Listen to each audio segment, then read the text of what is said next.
قال النبي صلى الله عليه وسلم من كان يؤمن بالله واليوم الآخر فليقل خيرا أو ليصمت ومن كان منكم يؤمن بالله واليوم الآخر فليكرم جاره ومن كان منكم يؤمن بالله واليوم الآخر فليكرم ضيفه. معزز و محترم بزرگوں، نوجوان بھائیوں، پیارے بچوں اور ماؤں اور بہنوں، یقیناً اس نشست کو اور اس جلسے کو منعقد کرنے والے ذمہ داران مبارکباد کے مستحق ہیں، اور آپ سب جو آج کی اس نشست میں، اس جلسے میں بطور سامعین حاضر ہیں، آپ سب بھی مبارکباد کے مستحق ہیں، اور اللہ تعالیٰ کے پاس بھی آپ اجر و ثواب کے مستحق ہیں، کیونکہ پیارے نبی صلی اللہ علیہ وسلم کی حدیث ہے کہ مجتمع قوم فی بیت من بیوت اللہ یتلون کتاب اللہ ویتدارسونہ بینہم. یہ حدیث ہے جس میں 3 فضیلتیں، اچھی نشست اور اچھی مجلس منعقد کرنے والوں، بیٹھنے والوں، سننے والوں، سنانے والوں کی فضیلت پر بتائی گئی. 3 باتیں، وہ باتیں 3 یہ ہیں کہ الا نزلت علیہم السکینہ، ایسی مجلس والوں پر اللہ تعالیٰ کی سکینت نازل ہوتی ہے. وغشیتہم الرحمہ، ان پر رحمت انہیں ڈھانپ لیتی ہے، اور اللہ تبارک و تعالیٰ ایسے لوگوں کا ذکر اپنے پاس جو ہے، اپنے جو باعزت اور بزرگ فرشتے ہیں، اللہ تعالیٰ کے پاس جو بزرگ لوگ ہیں، ان کے پاس اللہ تبارک و تعالیٰ ایسے مجلس والوں کا ذکر کرتے ہیں. تو یقیناً آپ سب مبارکباد کے مستحق ہیں. جو لوگ ادھر ادھر بکھرے ہوئے ہیں، منتشر ہیں، میں آپ سب سے گزارش کروں گا کہ ادھر ادھر بیٹھنے کے بجائے اگر ترتیب سے بیٹھیں گے تو بہت اچھا رہے گا، اور یہ پروگرام بھی کامیاب ترین چلے گا انشاءاللہ تعالی. محترم سامعین اور سامعات، میں نے پیارے نبی صلی اللہ علیہ وسلم کی حدیث پڑھی ہے، کیونکہ مجھے جو بتایا گیا کہ یہ موضوع اصلاح معاشرہ سے متعلق ہے، اور جو حدیث میں نے بتائی ہے آپ کو، اس حدیث میں بھی پیارے نبی صلی اللہ علیہ وسلم نے ایک اچھے معاشرے کی تشکیل کے لیے 3 بنیادی باتوں کا ذکر کیا. ایک خوبصورت اور حسین معاشرے کو بنانے کے لیے اور اس کی تشکیل کے لیے 3 اہم ترین میسیجز اور پیغامات پیارے نبی صلی اللہ علیہ وسلم کی جانب سے اس امت کو دیے گئے ہیں. کیا پیغامات ہیں؟ من کان منکم یؤمن باللہ والیوم الآخر فلیقل خیرا او لیصمت. آپ سب سے میں گزارش کرتا ہوں، متوجہ ہوں، اور اسٹیج پر موجود مہمانوں سے بھی میں گزارش کروں گا کہ تھوڑا سا سکون برقرار رکھے تاکہ سامعین ادھر ادھر جو توجہ ہونے کے بجائے ایک طرف متوجہ رہیں. حاضرین، اس حدیث کے اندر پیارے نبی صلی اللہ علیہ وسلم 3 پیغامات دیے. من کان منکم یؤمن باللہ والیوم الآخر فلیقل خیرا او لیصمت. پہلا پیغام، ومن کان منکم یؤمن باللہ والیوم الآخر فلیکرم جارہ ومن کان منکم یؤمن باللہ والیوم الآخر فلیکرم ضیفہ. 3 پیغامات ہیں، اور یہ 3 پیغامات دینے سے پہلے اللہ کے نبی صلی اللہ علیہ وسلم نے اللہ پر ایمان اور آخرت پر ایمان کا حوالہ دیا. مطلب یہ ہوا کہ تم اللہ پر ایمان رکھتے ہو، تمہیں اس بات کا دعویٰ ہے، تم آخرت پر ایمان رکھتے ہو، تمہیں اس بات کا دعویٰ ہے.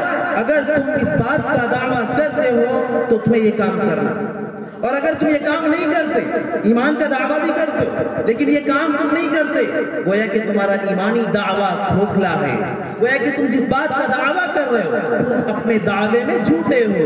یوں ہی بس زبانی دعویٰ ہے، تمہارا عمل سے اس کا کوئی تعلق نہیں ہے. من کان منکم یؤمن باللہ والیوم الآخر، من کان منکم، 2 ایمان. اور ایمان کیا چیز ہے؟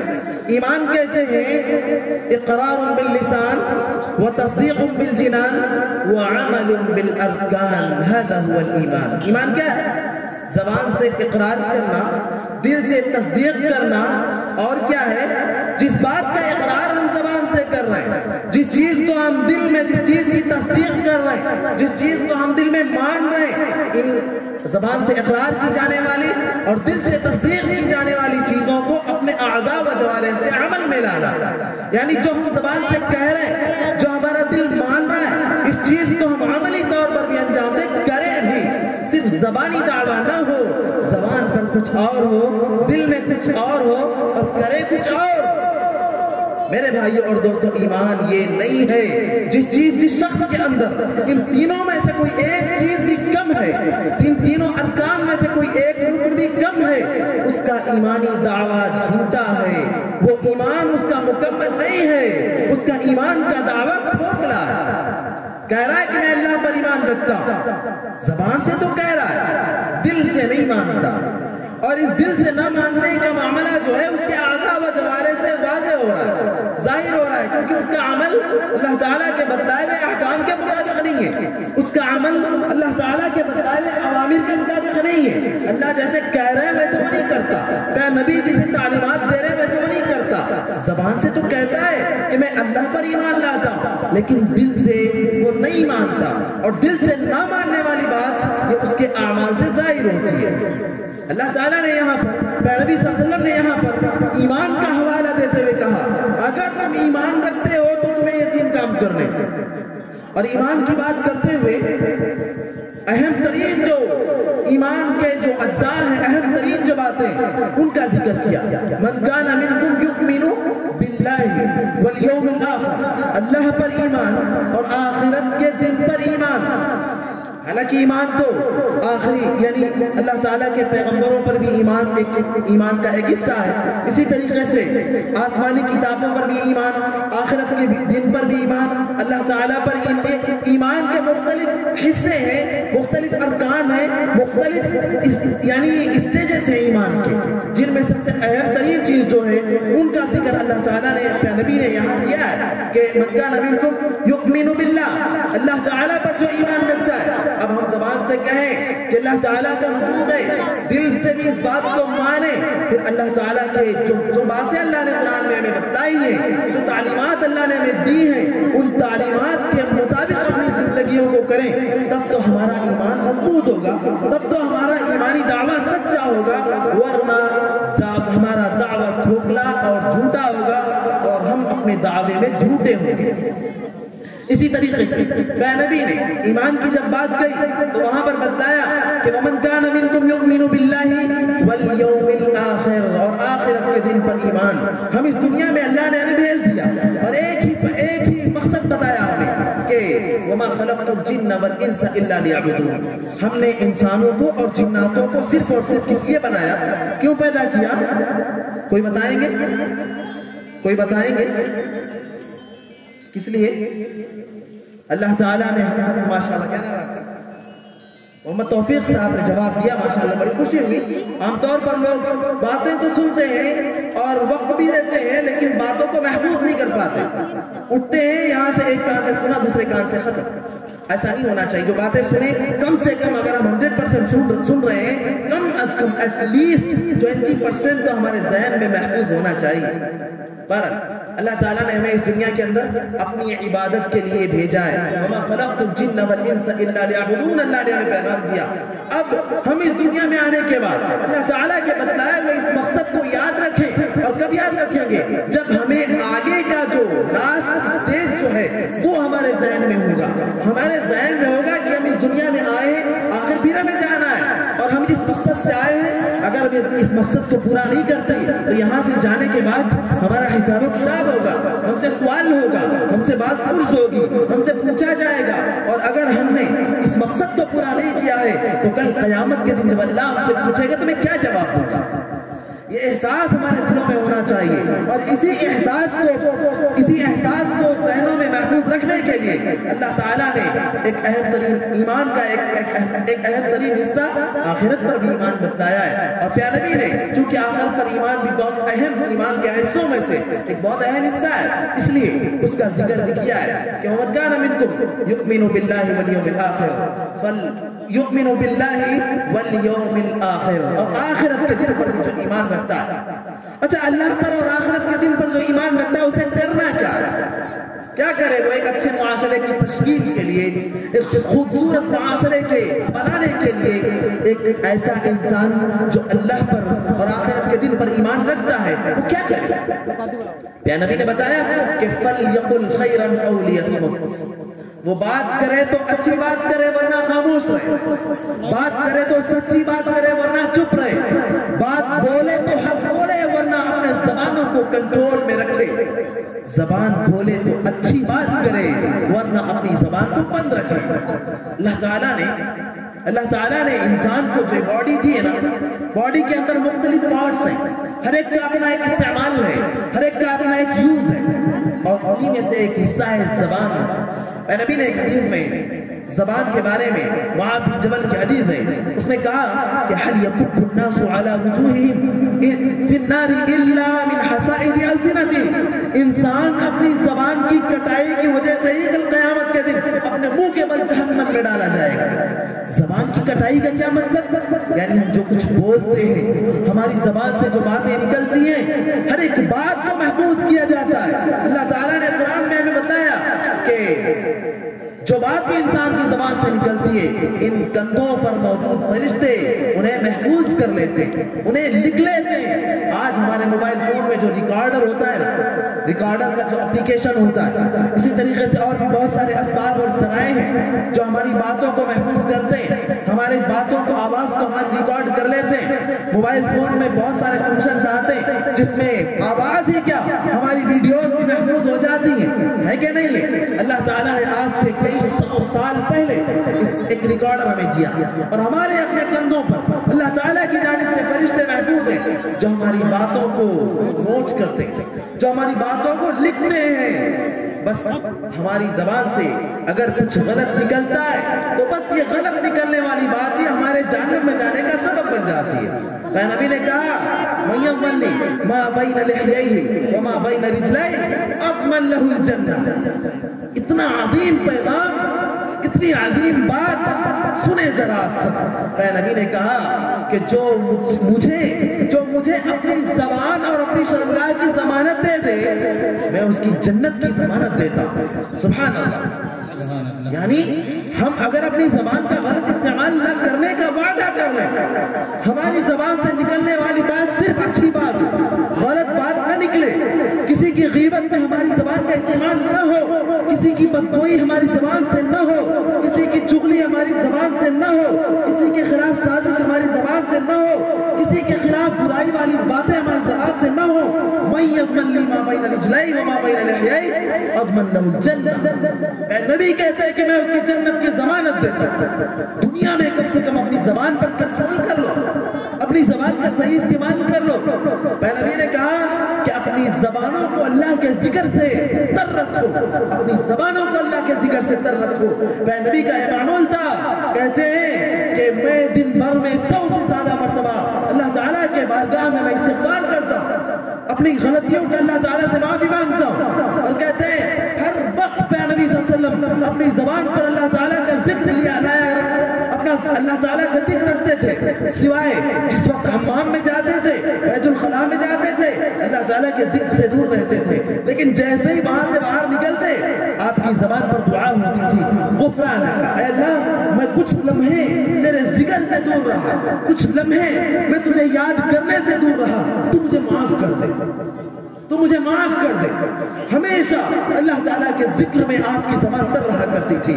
اپنی زبان کا صحیح استعمال کریں، کسی کے خلاف سازش نہ ہو، کسی کی برائی نہ ہو، کسی کی غیبت نہ ہو، کسی کی چغلی نہ ہو، کسی کی برائی نہ ہو، کسی کے خلاف باتیں نہ ہو، لڑانے والی باتیں نہ ہوں، فساد والی باتیں نہ ہوں۔ اگر بات نکلے زبان سے تو دعوت کی بات نکلے، زبان سے بات نکلے تو اللہ اور رسول کی بات نکلے، زبان سے بات نکلے تو ذکر و اذکار کی بات نکلے، زبان سے بات نکلے تو استغفار کی بات نکلے۔ مَن يَضْمَنْ لِي مَا بَيْنَ لِحْيَيْهِ وَمَا بَيْنَ رِجْلَيْهِ أَضْمَنْ لَهُ الْجَنَّةِ۔ جو دنیا کی زندگی میں اپنی زبان اور اپنی شرمگاہ کی حفاظت کی ضمانت دے دے، اگر کوئی اس بات کی ضمانت دیتا ہے مجھے، میں کل قیامت کے دن اس کی جنت کی ضمانت دیتا ہوں۔ نبی نے یہ کہا، یہ میں نہیں کہتا میرے بھائیوں۔ زبانوں کا صحیح استعمال کریں، زبانوں پر کنٹرول کریں، اور یاد رکھیں اگر ہم زبانوں کا صحیح استعمال کر لیتے ہیں، فتنے، فساد، خرافات، کم از کم ان پر ہم کنٹرول کر سکتے ہیں۔ ہمارے پاس کنسٹرکشن کا کام ہوتا ہے، ڈھوئی جو لگتے ہیں، لیبر جو لگتے ہیں، ہم وہاں 10-15 منٹ 20 منٹ نہیں کھڑے ہو سکتے۔ بات بات پر گالی گلوچ، بات بات پر برائیاں، بات بات پر ایک دوسرے کے خلاف برائی کرنا، ایک دوسرے کی غیبت کرنا، کتنا ہی سمجھاؤ، کتنا ہی بولو، کتنا ہی بتاؤ، کہتا ہے مولوی صاحب یہ کام ہی ایسا ہے۔ کیا یہ کام اللہ کے نبی کے زمانے میں نہیں ہوتا تھا؟ کیا اللہ کے نبی کے زمانے میں صحابہ میں کوئی دوائی نہیں تھے، کوئی مستری نہیں تھے؟ کیا ان کی زبانیں بھی اتنی گندی اور ناپاک ہوا کرتی تھی؟ کیا ان کی زبانوں سے بھی برائی نکلا کرتی تھی؟ کیا ان کی زبانوں سے بھی خرافات کی باتیں ہوا کرتی تھی؟ کیا ان کی زبان سے بھی غیبت اور چغلخوری کی باتیں ہوا کرتی تھی؟ میرے دوستوں اور بھائیو، اللہ کے واسطے اپنی زبانوں پر کنٹرول کریں، اور زبانوں پر کنٹرول یہ ایک اچھے معاشرے کی تشکیل کا پہلا اصول ہے۔ اب یاد رکھیں، اگر آپ کو کوئی گالی دیتا ہے، اگر آپ کو کوئی برا بھلا کہتا ہے، اگر آپ کے خلاف کوئی بات کرتا ہے، آپ خاموش ہو جائیں۔ آپ کی خاموشی وَلَلْكَفُّ عَنْ شَتْمِ اللَّئِيمِ تَكَرُّمًا، عربی میں ایک شعر ہے، کہتے ہیں کہ جب کوئی بدبخت انسان آپ کو گالی دے، اس کے گالی کے جواب میں اپنی زبان پر خاموشی طاری کر دے، چپ چاپ رہو۔ اللہ کی قسم، آپ کی یہ خاموشی اس کے سر پر سخت ترین پہاڑ بن کر گرے گا۔ وہ کہے گا کہ میں اسے گالی دے رہا ہوں، میں اسے برا بھلا کہہ رہا ہوں، میں اس کے خلاف بات چیت کر رہا ہوں، اور یہ ہے کہ خاموش ہے۔ آپ کی خاموشی اس کے لیے بڑی گراں گزرے گی، بڑی تکلیفیں ہوں گی۔ اگر آپ اس سے بدلہ لینا چاہتے ہو، اگر آپ اس کی گالی کا جواب دینا چاہتے ہو، آپ خاموشی کا اظہار کرو، آپ چپ ہو جاؤ، اور آپ کا ہے چپ ہونا اس کے لیے بڑا سخت اور تکلیفیں ہوگی۔ اسی لیے عربی میں ایک مقولہ کہتے ہیں کہ رب سکوت ابلغ من کلام، بہت ساری خاموشیاں ایسی ہوتی ہیں کہ بات کرنے سے بھی زیادہ بلیغ ہوتی ہے، بمعنی ہوتی ہے۔ اب بولتے نہیں، چپ رہتے ہو، بات نہیں کرتے، سامنے والا گالی بکتا جائے، سامنے والا برا بھلا کہتا جائے، کر لے جو کرنا ہے، آپ چپ رہو، بڑے سے بڑے مسائل حل ہو جاتے ہیں۔ بطور خاص میں ماں بہنوں سے کہوں گا، زبان کے معاملے میں مائیں اور بہنیں بڑی تیز ہوا کرتی ہیں، اور یہ معاف کریں، یہ میں نہیں کہتا، پیارے نبی جب معراج کے سفر پر گئے تھے، وہاں سب واپس لوٹے، آپ نے خواتین کو جمع کیا اور ان سے کہا کہ میں نے جہنم کے اندر خواتین کی بڑی تعداد دیکھی ہے، مردوں کے مقابلے میں زیادہ تر میں نے جہنم میں عورتوں کو دیکھا ہے۔ سبب پوچھا گیا، پیارے نبی نے کہا کہ چونکہ عورتیں اپنے شوہر کی بڑی ناشکری ہوتی ہے، لاکھ ان پر احسان کرتا جائے، ان پر لٹاتا جائے، خرچ کرتا جائے، اچھے سے اچھا کھلاتا جائے، پلاتا جائے، پہناتا جائے، اڑاتا جائے، خوش رکھتا جائے، لمحے بھر کے لیے کوئی تکلیف آ جاتی ہے، کہتے ہیں کہ میں جب سے شادی کر کے آئی، زندگی میں کبھی بھی اس کے ساتھ مجھے سکون میسر نہیں ہوا، زندگی میں لمحے بھر کے لیے مجھے اس نے اچھا نہ کھلایا، نہ پلایا، نہ اڑایا، نہ پہنایا۔ اس قسم کی ناشکریاں ہماری بہنوں کے اندر ہوا کرتی ہیں۔ اللہ کے واسطے اپنی زبانوں کی حفاظت کریں، اللہ کے شکر گزار بنیں، اور اللہ کے شکر گزار اگر آپ بنتی ہیں تو اللہ تعالیٰ کہتے ہیں کہ لَإِن شَكَرْتُمْ لَأَزِيدَنَّكُمْ وَلَئِن كَفَرْتُمْ إِنَّ عَذَابِي لَشَدِيدٌ۔ اگر آپ اللہ کا شکر ادا کرتی ہو، اور اگر آپ اللہ کا شکر ادا کرتے ہو تو اللہ تعالیٰ کہتا ہے شکر ادا کرنے کے بعد ہم اور زیادہ نعمتوں میں اضافہ کرتے ہیں، اور جب ہم شکر ادا نہیں کرتے، ناشکری کرنے لگ جاتے ہیں، تو اللہ تعالیٰ ہم سے نعمتوں کو چھین لیتے ہیں۔ دوستو اور بھائی اور میری ماں اور بہن، ایک اچھے معاشرے کی تشکیل کے لیے میں نے جو پیارے نبی نے جو باتیں بتلائی ہیں، ان میں جو سب سے پہلا اصول میں نے بتایا کہ من کان منکم یؤمن باللہ والیوم الآخر فلیقل خیرا او لیصمت۔ زبان کا کنٹرول کرے، زبان کا صحیح استعمال کرے، بات کرے تو سچی بات کرنے والا، خاموش رہیں، جھوٹ سے اپنے آپ کو بچائیں، جھوٹ سے پرہیز کریں۔ اللہ تعالیٰ کی جھوٹوں پر لعنت ہوتی ہے۔ غیبت کرنے والا اگر قیامت کے دن اپنے سگے بھائی کا گوشت بھونچ کر کھانے والا ہوگا، ہر طریقے سے ہم پر عذاب ہے، ہر طریقے سے ہمارے خلاف جو ہے معاملات ہیں، اس لیے ہم اپنی زبان پر کنٹرول کر لیں۔ دوسرا اصول کیا ہے؟ وَمَنْ كَانَ مِنْكُمْ، وقت ہے نا ابھی صرف 5 منٹ، باتیں تو ابھی 2 ہیں، چلیے اس کے بعد نبی نے کہا من کان منکم یؤمن باللہ والیوم الآخر فلیکرم جارہ، کہا کہ اپنے پڑوسی کا خیال رکھیں، اپنے پڑوسی کا اکرام کریں۔ پڑوسی کے اکرام کا کیا مطلب یہ کہ اس کا احترام بھی کریں، اس کی عزت بھی کریں، اس کا لحاظ بھی رکھیں۔ اور ضرورت پر اس کے کام بھی آئے، وقت پر اس کی مدد بھی کرے۔ یاد رکھیں پیارے نبی صلی اللہ علیہ وسلم ایک مرتبہ پیارے نبی صلی اللہ علیہ وسلم کسی جگہ پر ٹھہرے، کسی ایک شخص سے بات کر رہے تھے۔ ایک صحابی رسول وہاں سے گزرنا چاہتے ہیں، دیکھتے ہیں پیارے نبی علیہ السلام کسی شخص کے ساتھ کھڑے بات چیت کر رہے ہیں۔ وہ چاہتے ہیں کہ تھوڑی دیر میں بات ختم ہو جائے گی، اس کے بعد میں گزرتا ہوا سلام کر کے جاؤں گا۔ انتظار کرتے ہیں، کافی ٹائم گزر جاتا ہے، بہت وقت جب گزر جاتا ہے کہتے ہیں چلو شاید لمبی بات ہو، نکل پڑتے ہیں۔ بعد میں جب ملاقات ہوتی کہتے ہیں اللہ کے رسول ہم نے آپ کو دیکھا آپ بات چیت میں مصروف تھے اور اس لیے ہم وہاں سے چل پڑے۔ اللہ کے رسول نے کہا کہ میں کسی اور سے بات چیت میں مصروف نہیں تھا، وہ جو اجنبی شخص آپ نے دیکھا تھا جس سے میں بات میں لگا ہوا تھا وہ جبریل امین تھے، وہ اللہ کے فرشتے تھے۔ اور ما زال جبریل یوصینی بالجار حتی ظننت انه سیورث، جبریل امین مجھے پڑوسی کے بارے میں اس قدر تاکید کر رہے تھے، اس قدر تاکید کر رہے تھے، سنتے سنتے مجھے لگنے لگا کہ جس طریقے سے والد کی وفات پر اس کی جائیداد میں اولاد کو حصہ ملتا ہے، لگا مجھے کہ اب آگے سے پڑوسی کی وفات پر اس کے پڑوسی کو حصے دار بنا دیا جائے گا۔ سبحان اللہ، اس قدر پڑوسی کے حق میں پیارے نبی نے تلقین کی۔ پیارے نبی کو جبریل امین سمجھا رہے تھے، بجھا رہے تھے، تلقین کر رہے تھے، تاکید کر رہے تھے۔ اور آپ نے کہا آپ کے پاس ایک ایسی خاتون کا ذکر کیا گیا، کہا گیا کہ اللہ کے رسول ایک فلاں خاتون ہے، بڑی دیندار، روزے دار ہے، تہجد گزار ہے، ہم سب 5 وقت کی نمازیں پڑھتے ہیں، وہ کبھی 6 اور 7 وقت کی نمازیں پڑھتی ہے، چاشت اور تہجد کی نمازیں بھی پڑھتی ہے۔ اللہ کے رسول بہت زیادہ صدقہ و خیرات بھی کرتی، جو اس کے دروازے پر جائے کبھی خالی ہاتھ نہیں لوٹتا۔ لیکن اس کے اندر ایک کمی، پوچھا کیا معاملہ ہے، کیا بات ہے؟ انہوں نے کہا اللہ کے رسول وہ عورت بڑی دیندار تو ہے، حقوق اللہ میں بڑی مضبوط تو ہے، لیکن بات یہ ہے کہ وہ اس کا اپنا پڑوسی اس کی تکلیفوں سے محفوظ نہیں رہتا، وہ اپنے پڑوسیوں کو تکلیف دے۔ میرے بھائیوں ذرا توجہ دیں، بتایا جاتا ہے کہ اللہ کے رسول وہ خاتون اس کے اپنا پڑوسی اس کی تکلیفوں سے محفوظ نہیں رہتا۔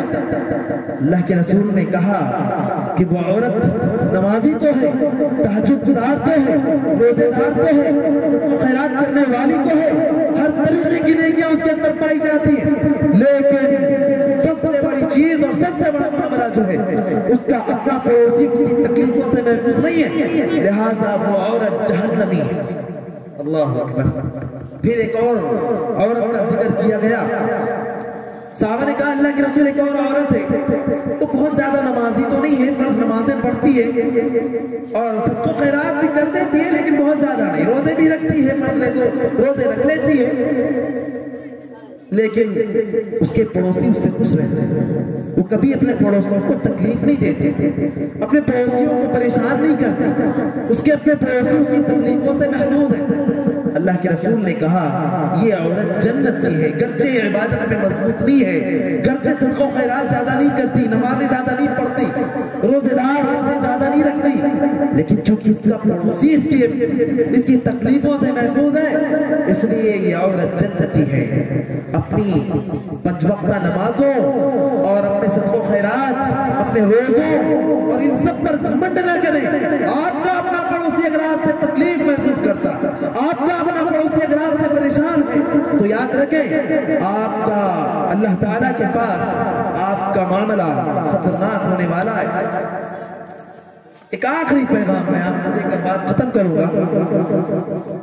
حدیث کے اندر ایک اچھے معاشرے کی تشکیل کے لیے میں نبی صلی اللہ علیہ وسلم نے کہا وَمَنْ كَانَ مِنْكُمْ يُؤْمِنُ بِاللَّهِ وَالْيَوْمِ الْآخِرِ فَلْيُكْرِمْ ضَيْفَهُ، تم میں سے جو اللہ پر اور آخرت کے دن پر ایمان رکھتا ہے اسے چاہیے کہ وہ اپنے مہمان کا اکرام کرے۔ اور مہمان کا اکرام کا مطلب کیا ہوا؟ مہمان کی عزت کرے، اس کا احترام کرے، اس کے حقوق ادا کرے، اس کا خیال رکھے، اسے پلائے کھلائے، اسے بٹھائے، اس کا احترام کرے۔ مہمان کے ساتھ بحث و بات نہ کرنا، مہمان کو تکلیف دینا، مہمان کو پریشان کرنا، یہ ایک صاحب ایمان کی علامت نہیں ہے اور یہ ہمارے ایمان کا تقاضا نہیں ہے۔ جو کہ ہمارا وقت ختم ہو چکا ہے اور مجھے امید ہے کہ میں نے ایک اچھے معاشرے کی تشکیل کے لیے جو پیارے نبی کے حدیث کے حوالے سے جو میں نے باتیں رکھی ہیں آپ سب کو سمجھ میں آئی ہوگی. اللہ تعالیٰ سے دعا کرتا ہوں اللہ تعالیٰ ہم سب کو کہنے اور سننے سے زیادہ عمل کرنے کی توفیق دے دے. الہ العالمین ہمیں ہماری زبانوں کے کنٹرول کی توفیق دے دے, ہمارے پڑوسیوں کا حق ادا کرنے کی توفیق دے دے, مہمانوں کا حق ادا کرنے کی توفیق دے دے. الہ العالمین ہم میں جو پریشان حال ہیں ان کی پریشانیوں کو دور فرما دے, ہم میں جو بیمار ہیں ان کی بیماریوں کو شفا عطا فرما دے. الہ العالمین ہم میں جو مقروض ہیں ان کے قرض کی ادائیگی کا صحیح انتظام فرما دے. اقول قولی هذا واستغفر الله لي ولكم ولسائر المسلمين من كل ذنب انه هو الغفور الرحيم. ماشاءاللہ, سبحان اللہ. بہت ہی اچھے انداز میں حضرت مولانا اپنے بہت ہی قیمتی اور بہت ہی مضبوط باتوں سے ہم لوگوں کو نصیحت کر رہے تھے, اور ایسا محسوس ہو رہا تھا کہ حضرت یوں ہی بیان کرتے جائیں اور ہم لوگ یوں ہی سنتے جائیں, لیکن خیر وقت دامن گیر